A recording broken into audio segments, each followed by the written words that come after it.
Révisons aujourd'hui les caractéristiques de l'autoportrait. L'autoportrait est un des genres de l'écriture de soi. Un auteur peut être amené à parler de lui pour différentes raisons. Tenir le journal de sa vie. On parle alors de journal intime.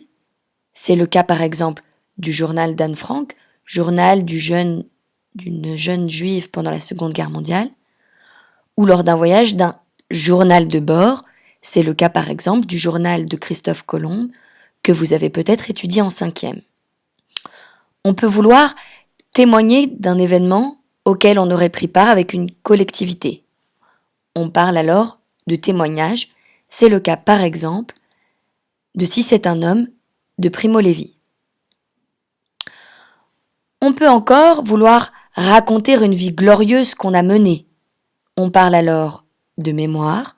C'est le cas par exemple des mémoires du général de Gaulle. On peut vouloir raconter sa vie. On parle alors d'autobiographie. C'est le cas par exemple des Confessions de Rousseau. Ou on peut enfin vouloir se peindre, se représenter. On parle alors d'autoportrait. C'est le cas par exemple des Essais de Michel de Montaigne. Dans une autobiographie, l'auteur cherche à retracer l'histoire de sa vie, expliquer comment il est devenu ce qu'il est. Relisez par exemple pour comprendre dans votre manuel, page 26-27, l'extrait des Confessions de Rousseau. Le projet de Rousseau est de montrer comment, d'innocent qu'il était à sa naissance, la société l'a progressivement corrompu.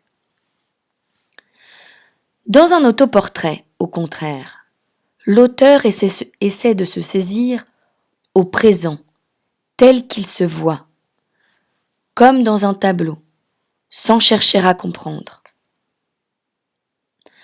On reconnaît donc un autoportrait littéraire aux caractéristiques suivantes. Il porte d'abord les marques de l'écriture de soi. La première personne renvoie à l'auteur. Au respect du pacte autobiographique, revoyez pour cela le texte de Philippe Lejeune, page 14. L'auteur prétend être sincère lorsqu'il écrit. Une écriture au présent. Les caractéristiques, enfin, du portrait physique et moral, le champ lexical du corps, du vêtement, le développement des caractères et des défauts. Cependant, des questions restent en suspens. Même si l'auteur prétend être sincère, dans quelle mesure peut-il être objectif en parlant de lui-même ? N'y a-t-il pas le risque que son jugement soit biaisé par son point de vue ? Si l'objectivité est un idéal que l'auteur ne saurait atteindre, pourquoi se peindre alors ? N'est-ce pas en se peignant une façon de donner sa propre signature, son style ?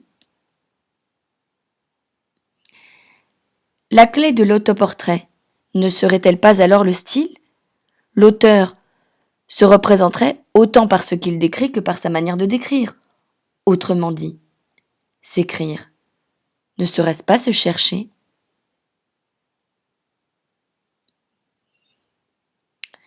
Toutes ces questions ne sont pas là forcément pour que vous y répondiez, mais pour vous amener à réfléchir. Vous pouvez maintenant parcourir les textes de la première séquence du manuel et le Padlet pour cela. Bon travail!